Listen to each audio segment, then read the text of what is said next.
So we're going to Lahore to go pick up some money. Money goes pretty fast here.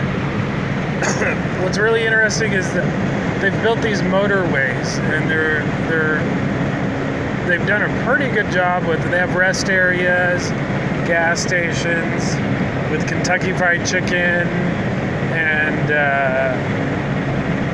it seems to be the fastest way to travel. You can actually reach speeds of over 60 miles an hour.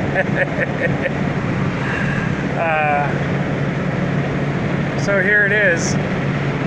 We're traveling on the M3 motorway.